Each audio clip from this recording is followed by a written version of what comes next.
Imagine, you are deep in the heart of the Wind River Range, surrounded by jagged cliffs and an endless horizon of ice and stone. The air is too still, the silence too heavy. You glance at your phone, expecting a blank screen. Instead, it glows. A message you never typed is waiting. There's something here, not human. You didn't write it. No one else is here. But something is watching.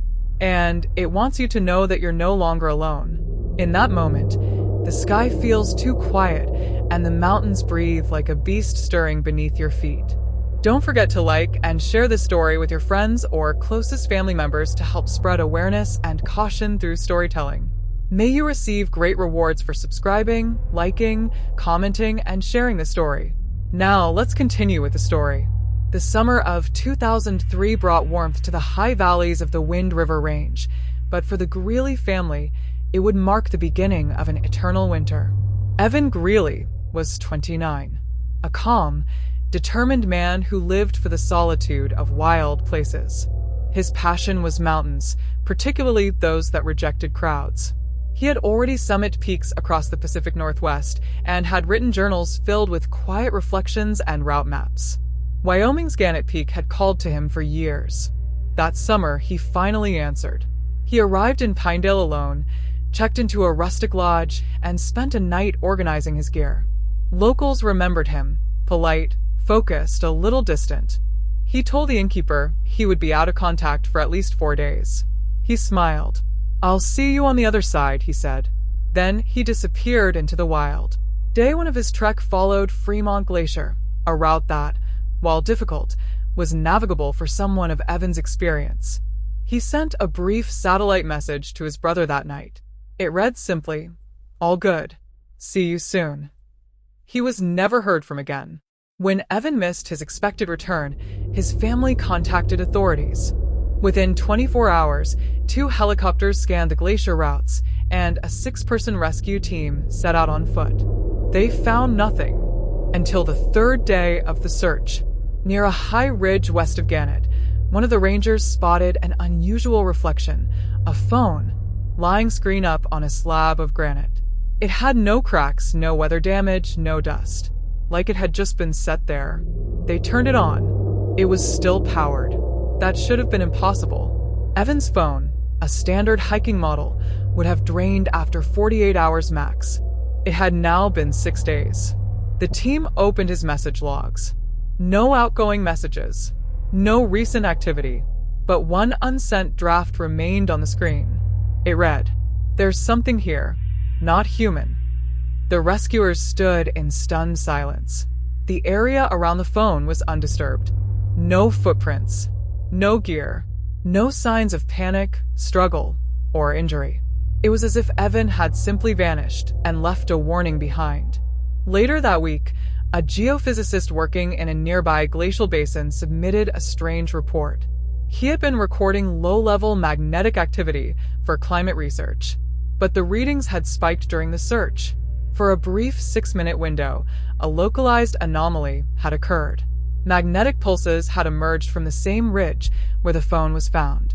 The pattern did not resemble anything natural. Even stranger, when he reviewed previous data logs, he found another spike. 2 days before the rescue team arrived, on the exact date Evan disappeared. But there was no equipment, no metal, no tower to cause it. Just ancient rock and ice. Weeks passed. The search was suspended. Evan's family was devastated, but no answers came. Then something even more chilling surfaced. A lone hiker named Daryl Monson, who had attempted to reach Gannett 3 weeks later, returned early. His face was pale, and his voice shook when he gave his account to rangers. "I walked near the ridge by accident," he said.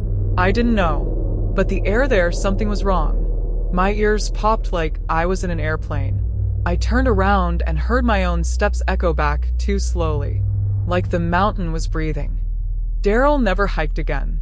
Since then, rumors have drifted through the climbing community. Maps began to circulate with one small section marked in red. "Do not camp here.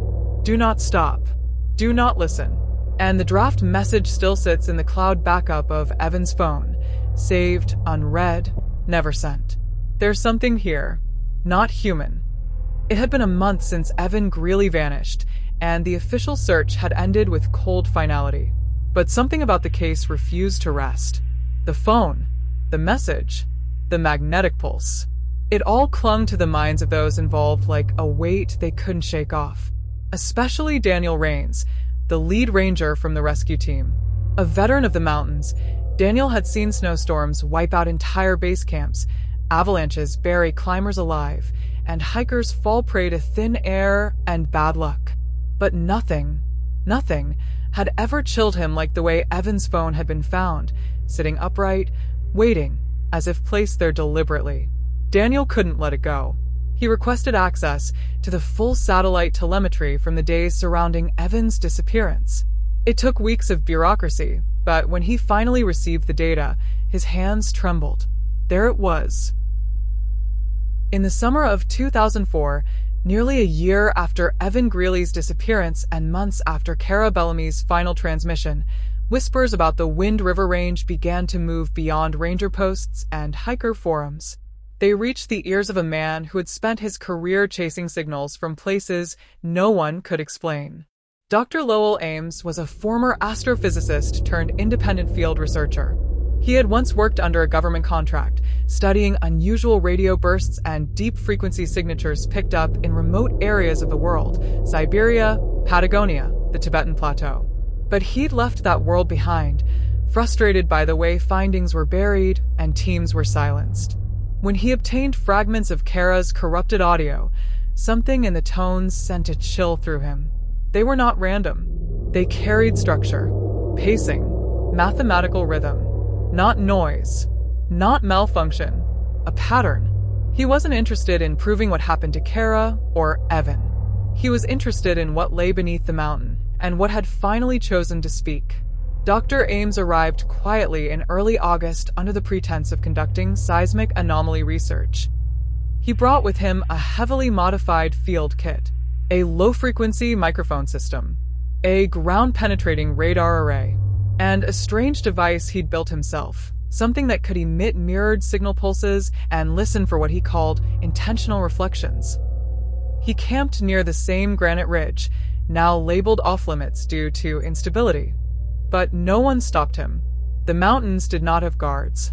On the first night, he walked alone to the shelf of ice where Daniel Rains had once pressed his hand. He did the same. The warmth was still there. The hum, stronger now, vibrated not only through the ice but into his bones, his ribs, his teeth. He set down the pulse emitter and activated it. The machine released a deep, clean tone into the rock. He waited. Then it returned, but not as an echo. The signal that came back had changed. It was slower, heavier, like something beneath was not only hearing, but answering, rephrasing it, bending it. Lowell turned on his recorder. I believe there is a cavity below me. It's massive. The pulse feedback indicates a void at least 100 meters across. But the signals, they're not reflecting from walls. They're coming from within. Something is modifying them. He paused. No natural formation can do this. It's as if it's learning how I listen. He stared into the ridge for hours. Then the impossible happened. A line split the ice. Not a crack, not a break. A straight, perfectly horizontal fissure opened across the glacier wall. Dark, clean, geometric. As if someone had drawn a door across the ice with a blade of heat. It did not melt. It did not steam. It simply parted. Behind it, stone, smooth, curved, obsidian-colored, but not volcanic. Something else. Something untouched by erosion or time. Lowell stepped closer, holding the sensor out like a lantern. Then came the pressure drop. The wind died. The world narrowed. And then a sound like breath. Not from him. From inside. A drawn-in inhale, impossibly vast, like a cavern filled with lungs. Lowell froze. Still recording. The structure is alive, or at least reactive. I believe the doorway is responding to vocal or magnetic resonance. I am not going in. I am not going in. He whispered the last words, as if afraid it would hear. He backed away slowly, turned off all electronics, and walked backward for 300 steps before he dared to turn his back. He left that same night. He drove 12 hours without stopping and deposited his equipment with a secure contact at a private institute. He refused to say more. He did not sleep. He did not speak for 3 days. When asked later what he believed the structure was, Dr. Ames said, "It is not human. It never was. It doesn't belong in this timeline. I don't think it even belongs in our rules of physics. We've been climbing its skin, living above its lungs. And now it knows we're listening."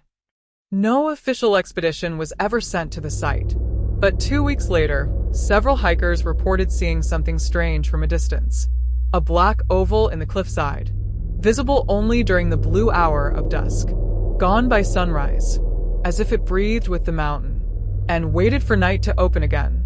Late in the fall of 2004, as the Wind River Range began to vanish under the first frost of winter, Liam Travers, a retired wilderness guide and former combat tracker, decided to return to the mountains he once called home. He had heard the stories, of course, strange disappearances, magnetic disturbances, even a so-called doorway in the ice.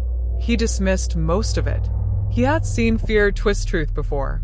But something changed when a former colleague forwarded him a cleaned-up version of Cara Bellamy's final recording, including segments recovered from deep audio layers. The tones beneath her voice, the slow, breathing rhythm behind her panic, it wasn't just strange. It was intentional. Liam had once trained to track men across mountains by sound alone. And whatever lay beneath the Wind River ice, it was tracking something, too. He decided to make one final climb. Liam hiked out without alerting anyone. He took a minimalist kit, a rifle he never used, and a notebook to document what he encountered.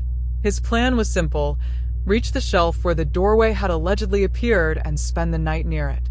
He didn't expect to find monsters or aliens. He expected to find answers. By his second day, fog had fallen over the range. Not unusual, but this fog did not behave like the others he knew. It moved against the wind. It clung to dry stone, and it never thinned, no matter the hour. He reached the glacial ridge by mid-afternoon. The area was quiet, too quiet. Even the ravens were gone. He scouted the place, expecting tricks of shadow or geology to explain what others claimed they had seen. But what he found instead were prints. Not human, not animal, just shallow depressions in the snow, perfectly round, equidistant. Too large for feet, too small for paws, and no track leading in or out. As night fell, Liam settled into a hollow and waited. At exactly 1 hour past midnight, the fog thickened into darkness. No moon, no stars. Just white turned gray, turned black. Then the breath. Soft. Enormous. Behind him, he spun, raising his light. There was nothing there, but he felt watched. Not with eyes, with something deeper, like a weight in his chest, pulling tight around his heart. He crouched, reached for his notebook, and began to write. There's movement in the fog. I see no shapes, but the snow shifts as if pressure is pushing down in patches. Like footsteps from nowhere. I hear a rhythm now. 5 beats. Pause. 5 beats again. Like code. Like breath in sequence. The rhythm continued. Then something stepped forward. Not seen, felt. Like air becoming heavy in one direction. Like light pulling slightly toward a shape that had no body. Liam held his breath. His watch stopped ticking. Then, in the fog, a whisper, not in a voice, but inside his skull. You are seen. He stumbled backward, nearly slipping on the ice. The fog did not move, but it watched. And then, just as suddenly, the air returned to normal. His watch resumed. The prince vanished. He fled at first light. Back in town, Liam recounted the story once, to one person, a tribal elder he'd grown up around. The man listened in silence, then spoke only a single phrase in the Shoshone language. They are not new. When pressed, he explained no further. But he gave Liam a necklace, an old symbol carved from dark stone, and told him never to return to the ridge. Not in this life. Not in any. Liam never did. He moved away from Wyoming within the month. He burned his notebook. But in the years that followed, Hikers continued to report strange events in the fog near Gannett Peak. Visions, voices, pressure shifts, and the unmistakable feeling that the mountain sees you before you see it. And always, always 5 pulses. Then silence. By the winter of 2005, Wind River was all but empty. Blizzards had sealed the higher ridges, and avalanche warnings kept even the boldest climbers away. But in a quiet lab on the outskirts of Boulder, Colorado, the mountain was still whispering through frequencies too low for human ears. Mara Lin, a radio technician and signal analyst for a private deep listening observatory, had been monitoring ultra-low frequency, ULF, waves across the western United States for over a decade. She wasn't interested in alien signals or cryptids. She studied the Earth's heartbeat, tectonic resonance, atmospheric harmonics, shifts caused by solar wind. Then, one day, a pattern appeared in her data, originating from Wyoming. It was a loop. 5 pulses. Pause. 5 more. Just like Morse code. But lower than anything natural. Too regular to be tectonic. Too structured to be wind. It had been repeating every 30 minutes for several days, always originating from a fixed point near Gannett Peak. When Mara ran a comparison, her results shook her. The signal matched a tone buried in Cara Bellamy's final recording. She contacted a friend within the National Geophysical Agency and sent the raw signal over. At first, they dismissed it as an anomaly. Then they ran the spectral analysis. The signal showed layered harmonics, not just a tone, but modulation, as if a message were being carried beneath the surface wave. A kind of carrier frequency, like what early submarines used to communicate underwater. But the modulation wasn't random. It was echoing human speech patterns. Not words, just rhythm, stress, pause, emphasis, as if something was mimicking language without understanding it. Mara's colleague called it a false positive. Mara knew better. She isolated the waveform and applied a speech cadence model, used in AI development, to map the tone's intent. What emerged wasn't text. It was behavior. The signal followed the rhythm of listening. Silence. Attention spike. Pulse. Pause. Pulse again. It was waiting for a reply. Every single time. Against her better judgment, Mara crafted a reply, 5 soft pulses, spaced slightly wider than the original, a subtle shift in rhythm. It was the equivalent of waving back without saying a word. She transmitted it once through a portable ULF emitter and monitored the range for 12 hours. At 3:41 a.m., the mountain answered. Not with 5 pulses, with 6. And a second layer was now buried beneath the tone, a fluctuation Mara hadn't seen before. It wasn't symmetrical. It was chaotic, messier, faster, as if something had suddenly become excited, or curious, or awake. She didn't sleep for 2 days. Then something changed. On the 3rd night, her laptop screen, disconnected from any network, lit up by itself. A flashing symbol appeared. Not text. A shape. A perfect black oval. No border. No background. Just void. The cursor moved on its own. And then the screen shut off. Mara filed a private report, encrypting her findings. She sent copies to 3 colleagues in other states and disconnected all her lab systems from external access. She never responded to their follow-up calls. 6 days later, Mara Lin's residence was found empty. Doors locked from the inside. No signs of struggle. No signs of departure. Only a single sheet of paper on her desk. On it, in faint graphite, it's not transmitting. It's calling. The ULF signal continued for another 4 weeks, then stopped without warning. All monitoring stations logged the final sequence. 5 pulses. Pause. 5 pulses. Pause. 6 pulses. Silence. Since then, no new signals have been detected from the Wind River Range. But radio towers near the area have reported occasional bursts of static, unlogged, untraceable, often accompanied by sudden power drops and frozen screens displaying unreadable symbols. And those who live near the base of the range? They say the snow sometimes hums. And on windless nights, they hear a voice not in their ears, but in their bones. For 2 years, The stories from the Wind River Range grew like frost on old windows, quiet, creeping, hard to see until it was too late. Disappearances, signals, strange fog. But none of it prepared the world for what happened in August 2006, when a man walked out of the mountains barefoot, shirtless and frostbitten, in the middle of summer. His name was Ben Calder, and the world believed he had died in 1987. Ben Calder was a junior surveyor with the U.S. Geological Service who vanished during a routine expedition to chart rock formations west of Gannett Peak. A freak storm had rolled in, and while his partner made it back to base camp, Ben was lost. A search was launched, but abandoned after 10 days. Only his backpack had ever been found, split open and left in a place Ben never should have reached. Now, 19 years later, Ben Calder reappeared, skin pale and weathered, beard grayed, clothes reduced to shreds of fabric clinging to his arms.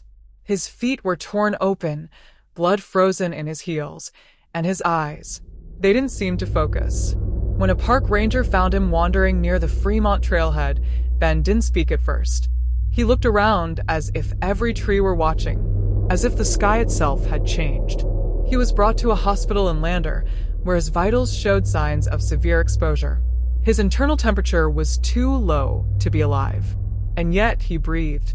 It was only on the third night that he spoke. His voice was hoarse, whispering like it had been used for decades. The sky was wrong. Ben's statements, once transcribed, became one of the most classified documents ever produced by the Department of Interior. But one nurse recorded everything before the report was seized. Ben spoke of hallways made of black stone, not carved, but grown, of endless tunnels beneath the ice where no light could reach, but his body continued to move. He described a presence that never spoke aloud, but filled his mind with static and memories that were not his. He said time didn't move the same inside. He remembered walking through fog and waking up with his boots gone, then walking again, then waking again. Sometimes there was no sky. Sometimes there were stars in the snow that pulsed like hearts. He drew shapes on napkins, always the same: ovals, concentric rings, spiral fractures that never connected. When asked how he survived, he said, "I didn't. Not there." Doctors chalked his story up to trauma and exposure-induced psychosis. But there were problems with that explanation. 1. Ben Calder had not aged. Photographs from 1987 showed a young man of 32. The man who walked out of the mountains looked exactly the same, save for the beard and scars. 2. His DNA had altered. Subtle changes, minor mutations in cell repair mechanisms and brain tissue density, consistent with prolonged radiation exposure. But no signs of cancer. No known frequency could explain what his body had endured. 3. Embedded in his skin, just below the left shoulder, was a fragment of metallic material, small, dark, smooth. It had no seams, no markings, and no known alloy composition. When doctors tried to extract it, the fragment vanished. Gone. As if it had never been there. Ben vanished 3 nights later. Surveillance footage showed him walking calmly out of his hospital room, down a dark hallway, barefoot once more. The exit alarms never triggered. The doors were locked, yet he was gone. The only thing left behind was a single napkin, a new drawing. It showed a ridge, a fog bank, and a small figure standing at the mouth of an open stone door. Above it, a string of symbols. Not letters, not numbers, just 6 perfect ovals in a row. The Wind River community went silent after that. Researchers stopped returning calls. Federal presence in the area increased quietly, disguised as geological surveys. But no one was fooled. People started seeing signs posted near hidden trails. No entry past this point. Warning: magnetic hazard zone. Restricted geological instability. But those who had lived near the range all their lives knew better. The door was open now, and something had walked out with Ben Calder. Something that remembered how we spoke. Something that was learning to wear our skin. By 2007, the Wind River Range had quietly become a no-man's land for those who knew too much. Climbers who veered too close to Gannett Peak were warned off by unfamiliar patrols. Unbadged men in unmarked snowmobiles who appeared from nowhere and asked no questions. Locals whispered of helicopters at night, of low hums vibrating through windows and forgotten routes suddenly posted with fresh warning signs. But the strangest reports didn't come from climbers. They came from school teachers. Emory Ridge Elementary, located 70 kilometers southeast of the range, was a modest rural school with just under 100 students. In November of that year, its head teacher, Marla Devins, noticed something disturbing. 3 children, all from different families and different grades, had drawn almost the exact same image during an art class. A dark mountain range under a white sky, a black door in the stone, and a small human figure standing before it, dwarfed by its size. None of the children had ever climbed. None had been told the stories. They lived far from the peaks. When asked where they got the idea, they answered with blank expressions and one shared sentence: "We saw it in the drift." That week, Marla began logging similar events. Children humming to themselves in perfect unison, without prompting. 5 beats. Silence. 5 beats again. Others began to speak of dreams, identical ones. Dreams of standing on snow that pulsed beneath their feet. Dreams of being watched from within the sky. And always, always, the hum. One boy drew a shape that chilled her to the bone, a circle surrounded by 6 ovals. In the center, a stick figure drawn upside down. When Marla turned the page, the figure resembled a person falling into the circle. The school contacted the district psychologist. Tests were administered. Cognitive functions were normal. No signs of shared trauma or suggestion. The children were calm. Too calm. And when the psychologist asked what the hum meant, one child replied, "It's calling us back." Within days, a team of suited agents arrived from state emergency services and took the children's drawings. Parents were advised not to discuss media contamination. Explanations ranged from viral videos to mass suggestion, but no one could trace a source. That night, Marla received a knock at her door. It was one of the children, Elias Wren, barefoot in the snow, eyes unfocused. His face was pale, lips slightly parted, as if in trance. He held out a folded paper and said, "It said I should give you this." Then he turned and walked into the dark. The paper showed something new. Not just the mountain, not just the black door, but figures inside the mountain. Dozens, maybe hundreds. Thin, elongated, bending in impossible shapes. Not crawling, not walking, but floating upright within long tunnels of lightless stone. They were not reaching for anything. They were waiting. At the bottom of the drawing, in a child's unsteady handwriting, "The inside people don't blink." Elias was found 3 hours later, unconscious in the woods behind his house, with frostbite forming on his fingertips. He remembered nothing of his walk. The incident was never reported publicly. Within weeks, Emory Ridge Elementary was closed due to funding cuts. All students were reassigned. Marla Devins left Wyoming and never returned. The last known record of her was a handwritten letter mailed to a colleague. Inside, she wrote, "They are learning. Through us. Through our children. Not with words, but with feeling. We opened the door. They're sending things through. Not people. Not yet. But thoughts. Images. Signals made to grow in the softest minds first." At the bottom of the page was a drawing. A child's hand. And on each fingertip, a single dark oval. In the years since, local weather monitoring stations have recorded strange dips in barometric pressure over the range, brief, sharp, symmetrical, like something massive, breathing through a crack in the stone. And parents near the southern edge of Wind River? Some swear their children still hum in their sleep. 5 beats. Pause. 5 beats. And then, 6. The spring of 2008 brought with it an unusual thaw. Snow melted faster than expected in the high passes of the Wind River Range.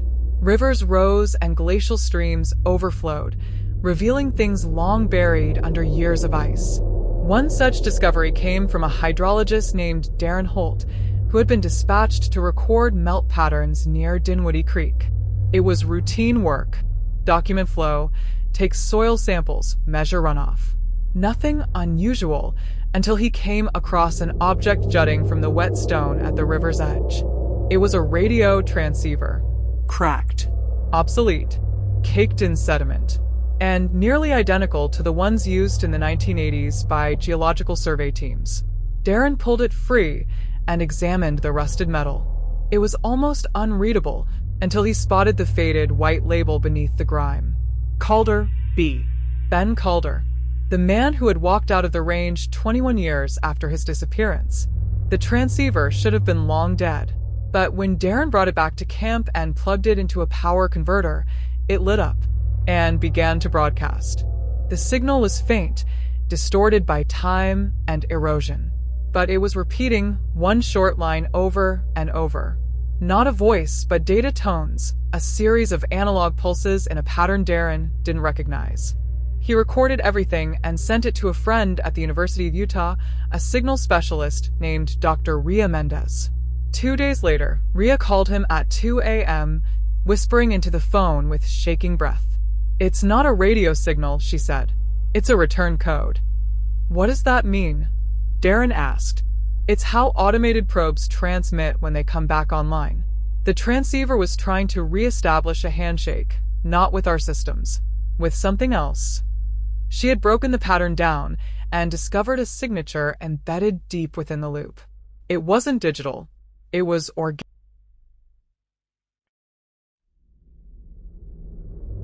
The signal, at its core, was based on human brainwave rhythms, as if something had learned the way people think and encoded it into a machine. Dr. Mendez submitted her findings to a quiet research archive, where such things go to be ignored or forgotten. But something else arrived in her inbox days later. An anonymous file. No sender. No metadata. It was a spectrographic overlay of the Calder signal played through a visual harmonics filter. The image that emerged chilled her. It was a face. Blurred, inhuman, elongated, but unmistakably trying to mimic human features.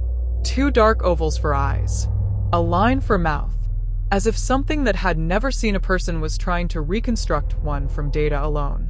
Below the face was a line of raw binary. Rhea decoded it manually. It said, "Reply accepted. Return sequence initiated."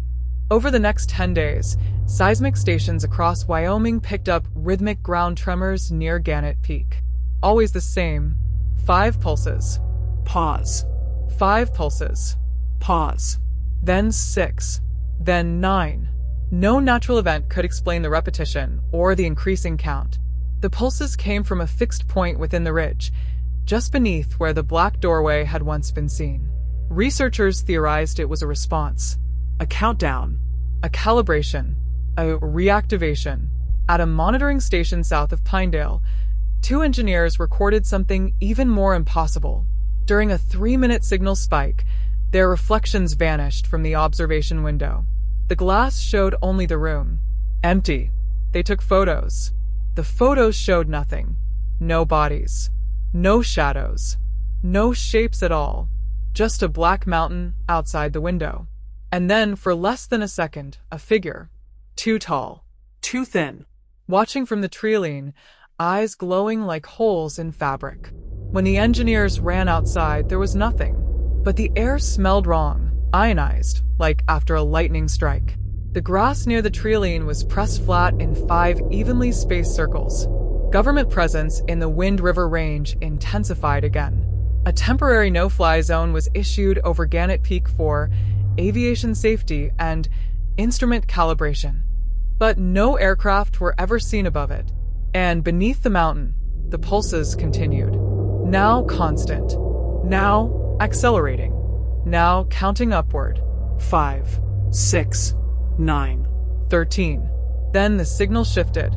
For the first time in recorded data, the tremors were followed by a sound, captured faintly on an autonomous drone's microphone, sent in secretly by a private agency. A voice. They are not returning. They are already here. By the summer of 2009, the Wind River Range had become a quiet fortress of secrets. Civilian access near Gannett Peak was unofficially blocked. No public statements were made. No fences were built, but those who attempted to reach the higher passes either turned back from nausea and disorientation or were never seen again. Then came Project Threshold, a private, off-the-record operation initiated by a coalition of independent researchers, rogue government scientists, and former intelligence analysts who had spent years chasing electromagnetic anomalies and unexplained disappearances. They had no single agenda, only one shared belief. Whatever was beneath Wind River was no longer sleeping. At the heart of the operation was a former Department of Defense analyst named Julian Marr, who had once been tasked with intercepting foreign seismic weapon tests. But years before, Julian had encountered something strange, an event in Greenland where the ice had hummed. He traced it back to Wyoming, to the Calder case, to the missing children's drawings. He brought them all together. Their plan was bold, reckless, and perhaps inevitable. They would send a team beneath the ridge. Using old topographic data and Cara Bellamy's last known path, they mapped a potential hollow beneath the eastern face of Gannett Peak. It wasn't visible on satellite scans, likely due to the high magnetic interference, but ground-penetrating radar revealed a near-spherical cavity 120 meters across, just beneath the glacial shelf. They called it the Eye. No natural process could have created it. They sent drones. Most failed within minutes. Batteries drained. Compass needles spun like clocks. But one drone, Unit A09, survived just long enough to transmit 6 seconds of visual data. The footage showed a descending shaft carved not by tools, but by force. Walls smooth, black, seamless. And in the final frame, at the base of the shaft, an opening. A mouth in the stone. Perfectly round. Perfectly still. And lined with what looked like teeth. Not organic, but geometric ridges that shimmered with some unknown material. As if the stone had grown itself into a gate. Then the feed cut out. The team moved quickly. They assembled a crew of 3, Julian Marr, a systems technician named Risa Cho, and a deep structure engineer, Marcus Elwood, who had once designed tunnel reinforcements for underground nuclear silos. They entered at dawn, descending through the newly exposed fault line with insulated suits, analog recorders, and non-digital lighting. Everything was designed to avoid triggering whatever electromagnetic pulses had consumed the drones. For the first 2 hours, the shaft remained silent. Then the floor vibrated. Not like a quake, more like a heartbeat, deep and slow. One pulse every 30 seconds. As they reached the base of the shaft, their lights flickered. They stood before a wall of black stone. No seams, no edges. But as Julian stepped closer, the wall retracted. Without a sound, it simply pulled back into itself. And beyond it was the Eye. Inside, there was no echo, no airflow, only space. The chamber was immense and perfectly spherical, with smooth walls lined in concentric ridges. At the center of the room stood a single pillar, 3 meters tall, covered in shallow oval indentations like fingerprints pressed into clay. Risa reached out and touched it. The chamber responded. A tone filled the air. Low. Grating. Like stone grinding against itself. Then something moved along the wall. Not light. Not shadow. A ripple. Like reality itself was flexing. Marcus dropped to one knee, clutching his chest. I can't hear it, he said. It's the thought, not mine. Julian turned to leave. His instinct screamed.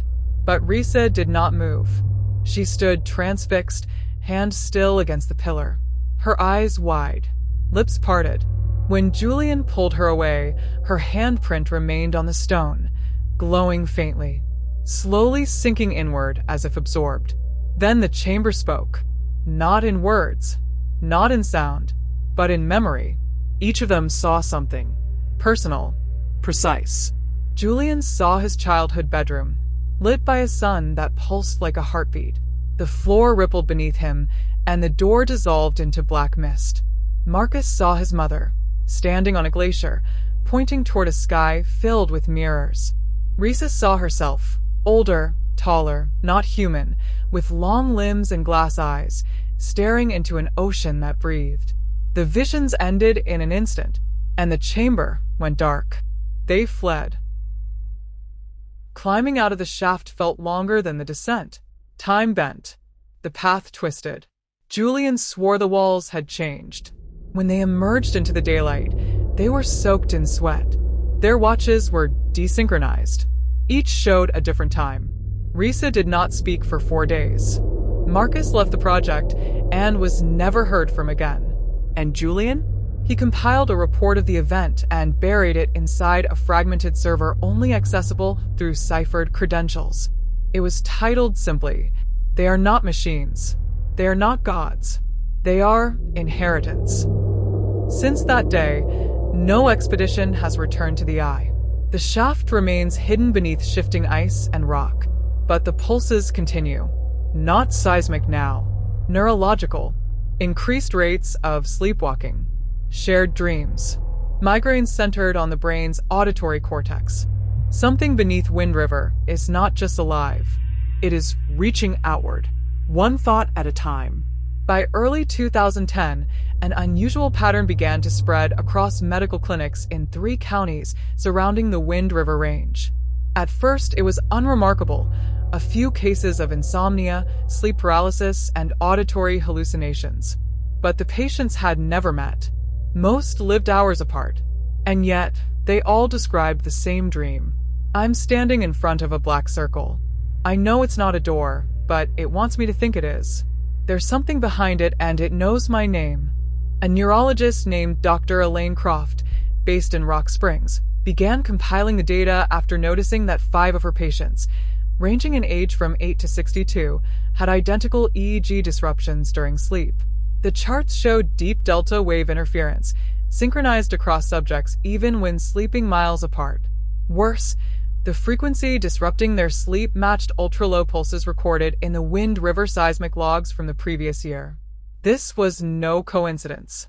Someone or something was sending signals into the minds of nearby residents. And it had learned how to imitate dreaming. Dr. Croft submitted a paper anonymously to a private neurological forum, outlining what she called the sleep signal hypothesis. She postulated that the ULF pulses from Gannett Peak were not just geological noise. They were neurolinguistic codes, subtle enough to bypass conscious resistance, but powerful enough to create shared dream space. Her hypothesis was ignored by most, brushed off as speculative psychosis. But not by everyone. She was contacted by a man who claimed to work for a now-defunct branch of the National Geospatial Intelligence Agency. He sent her a video file, grainy, infrared footage of a patient restrained in a facility with no marked location. The patient was repeating a phrase, eyes closed, clearly unconscious. Don't open it. It doesn't want to come in. It wants to be let out. Behind the patient, machines registered high gamma bursts from the occipital lobe, consistent with visual processing during dreams. But the dreams were not the patient's own. The man said, "They're starting to use us like receivers. Not all minds pick it up, but the ones that do, they're being pulled closer." Croft began experiencing the dreams herself. At first, it was only sound, soft humming beneath wind and distant breathing. Then came the visuals. A hallway made of ice. The sound of dripping water. Hands pressed against black walls from the other side. No faces. No bodies. Only pressure. And then an eye. But not like any living eye. It was made of stone. Fractured. Watching. She woke each time with nosebleeds. With static crackling in her ears. With one word lingering behind her teeth. 13.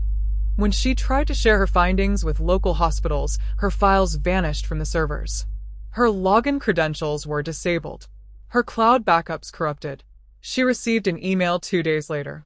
No sender. No subject. It read only, "Do not amplify what you do not understand." Attached was a photo. A blurry shot taken from a satellite. It showed Gannett Peak. And above it, just visible in the blue shadow of dawn, a black oval in the snow, almost a mile wide.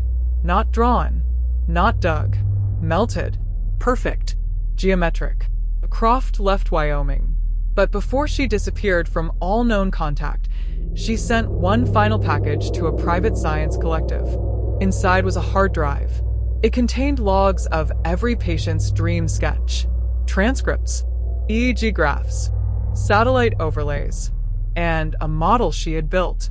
The model showed a wavefront, an expanding field, originating from Wind River, spreading outward in perfect spirals. Not random, not natural. A signal made to grow. Not by volume, not by distance, by thought. At the end of her file, she wrote, "This is not sleep. This is assimilation. Dreams are only the first step. Next comes memory." Since then, cases of identical dreams have appeared in Salt Lake City, Billings, and even Denver.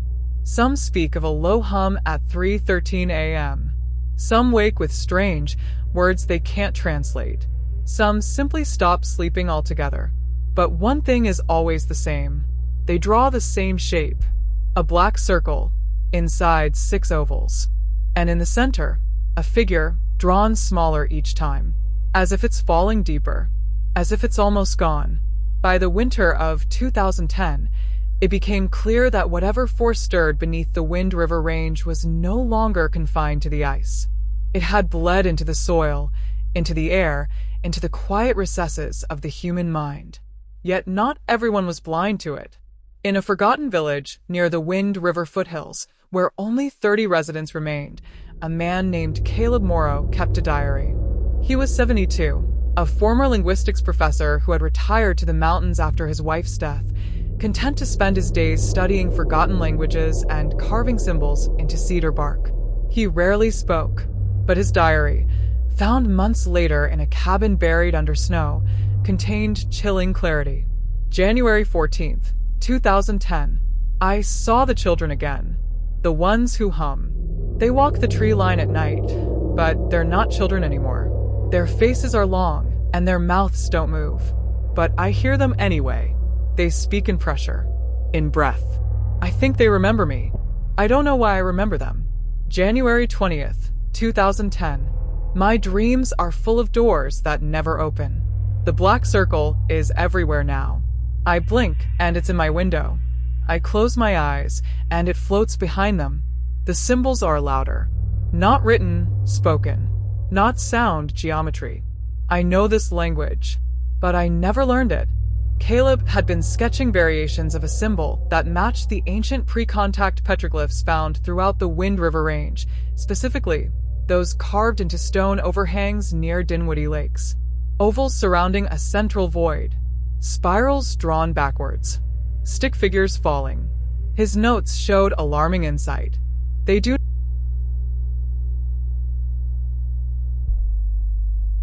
not interstellar. Interstructural.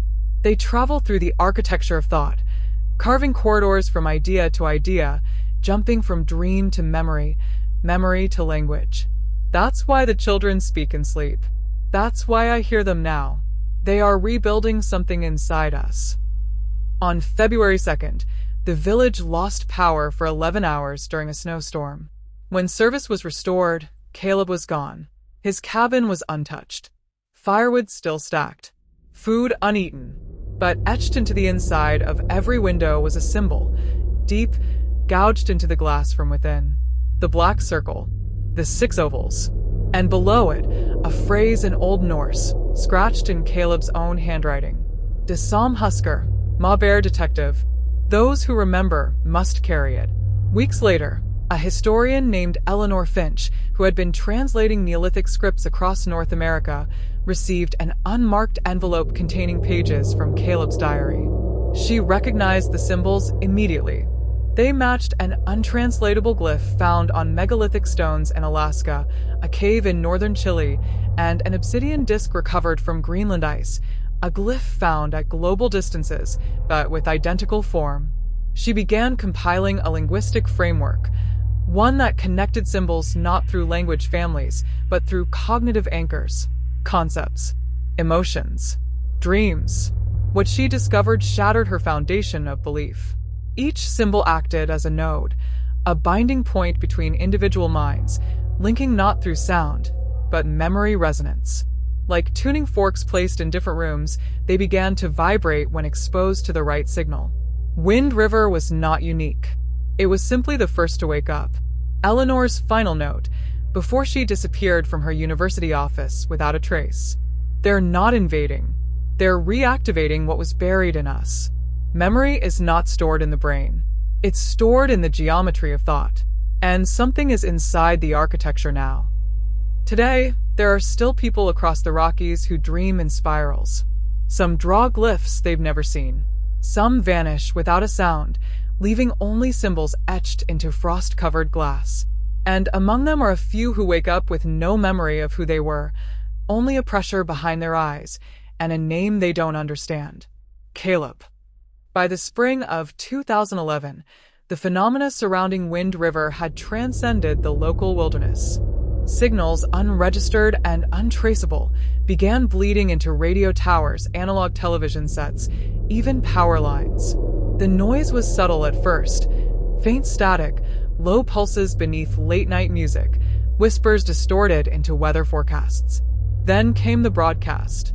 It began at 3:13 a.m. on March 22nd, across 7 different towns spanning 3 states. On televisions left running, on radios left dialed to nothing, on baby monitors left in quiet rooms, they all came alive with the same transmission. No warning, no title card, just black and white video of a hallway, stone, curving downward, with no lights and no shadows.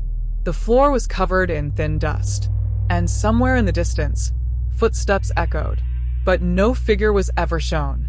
Instead, a low hum began. 5 beats. Pause. 5 beats. Pause. 6. Then a voice, mechanical, female, impossibly calm. This is a memory. Not yours. Not mine. It was given.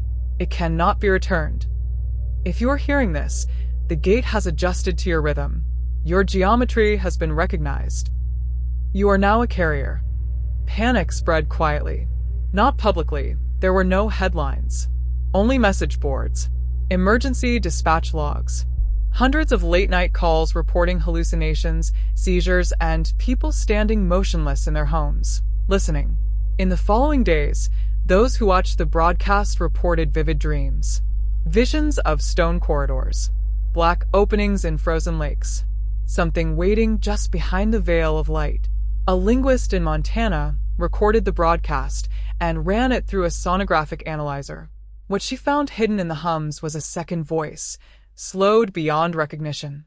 When she accelerated it to match human rhythm, it spoke a phrase in plain English. When the last dreamer forgets, the door will close. Until then, we remain. This event came to be known in hidden circles as the Hollow Broadcast. Shortly after, 10 individuals across North America vanished in the exact same way, leaving behind no signs of struggle, no forced entries, no notes. Only objects still warm to the touch. Meals left half-eaten. Radios still humming. But in each case, their personal devices, phones, recorders, even watches, had one strange thing in common.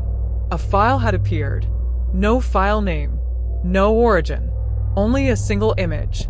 A human brain, stylized like a map, with spiral corridors carved through its folds. And in the center, a perfect black circle. The implications were clear to those who understood. Wind River was no longer a location.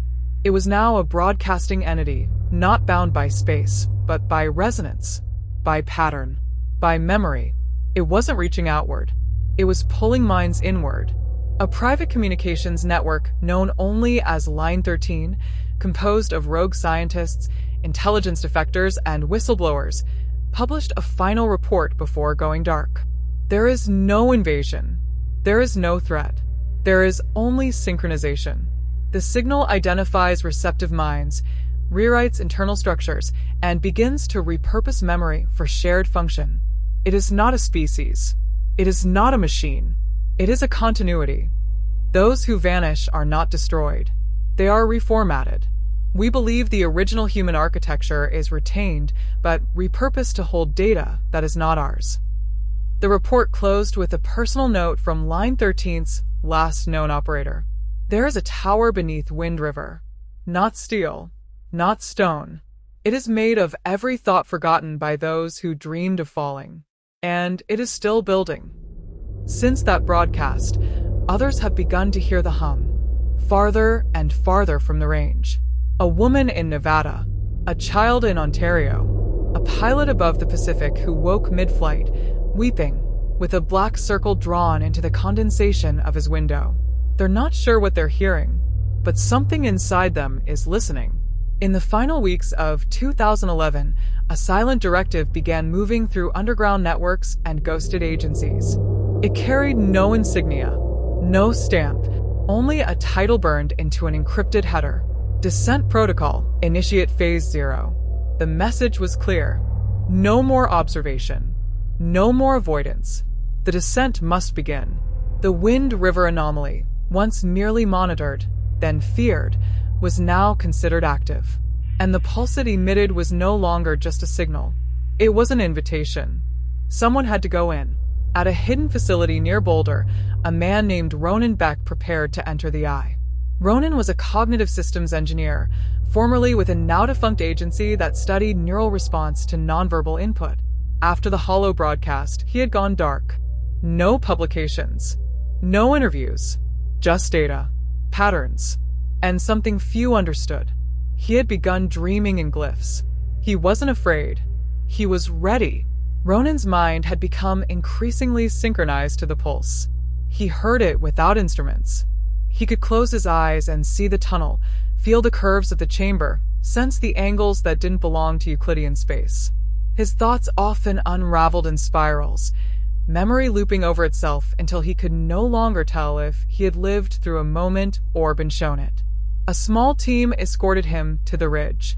They brought no electronics, no tracking beacons, nothing that could be reversed or traced.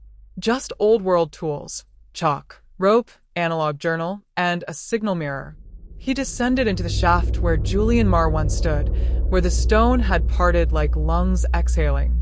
And the mountain let him in. The interior had changed. Where before there had been a singular chamber, now there were passageways, forks, and descending corridors carved with symbols that pulsed not with light, but with memory. Each time Ronan brushed against the walls, his mind flooded with images, a child's voice echoing through metal corridors, a desert at night where stars blinked in slow geometric patterns, a woman he'd never met whispering, "We've always been beneath you." He followed the path downward. He walked for what felt like hours. Or days. Time bent here, sometimes folding in on itself, sometimes skipping. At one point he blinked and found himself 10 paces ahead, his feet damp and cold, though there had been no water. At the deepest level, the corridor opened into a vast, circular chamber, far larger than any subterranean space should be. And at its center was the tower. It was not a tower in the human sense. It rose in silence from the stone like a growth, a tree of black neural branches, suspended in midair. It had no base, no ceiling contact. It was hovering. Ronan approached, each step feeling less like walking and more like being pulled forward by recognition. The tower responded. From within its root structure, hundreds of small orbs began to glow. Each showed flickering images, memories, faces, snippets of history, laughter, pain, numbers, emotions, human thoughts, stripped of context, still alive. One orb floated forward. It was his mother's voice, laughing over breakfast from 30 years ago. Another orb, a scene from his childhood he had forgotten. His hand in his father's. A moment never photographed. Perfect. Real. Then the voice returned, not from outside, but from within his skull. Your memory is architecture. You are not the keeper. You are the passage. We do not take. You offer. You called us here. Now you must carry. Ronan fell to his knees as the tower pulsed. It didn't invade. It didn't tear. It copied. It began transcribing itself into him, slowly, precisely, like a needle stitching thought into his spine. He felt no pain, only understanding. He woke at the top of the ridge. It was dusk. No one was there. His gear was untouched. The chalk in his pocket had been used, though he did not remember doing so. On a stone beside him, he had written a symbol, an oval, a tower rising within, 6 rings surrounding it, and beneath it one word, receiver. Ronan Beck walked out of the Wind River Range alone. He did not speak for 3 days. When he did, he asked for one thing: a signal repeater. He claimed he could hear a response coming from elsewhere: South America, Eastern Siberia, the Indian Ocean. The pulse had awakened others, and now they were calling back. He was last seen in Patagonia, walking barefoot along the glacier edge, eyes fixed on a sky that shimmered slightly, unnaturally. And those who stood with him that night heard something in the ice. Not a hum, not a tone, but a single voice, saying, "One more step, and the door will no longer be needed." December 21st, 2012. The date known by many as the so-called end of the world came and went without fire or flood. But in a secure listening post buried in the hills outside Lander, Wyoming, one final signal was received: quiet, narrow band, and invisible to all but the most obscure receivers. It came not from orbit, not from another country. It came from beneath Wind River. The data was brief, a narrow transmission stream, compressed to the limit of readability. But when decompressed by analog modulation experts, the result was not sound, not images. It was a structure. The signal contained instructions, schematics, but not for machines. They described neural interfaces, not devices, states of consciousness, the geometry of how to become a conduit. The message was complete, and those who read it, those few who dared to render the signal into form, saw it not as an invasion plan, but an upload protocol. The Wind River Intelligence, if it could still be called that, had never intended to step out into our world. It had only ever wanted one thing: to bring us in. A few months after the signal was logged, a small radio telescope array in Argentina began to resonate on its own. The readings matched the pulse patterns of Gannett Peak, perfectly synchronized across 9,000 kilometers.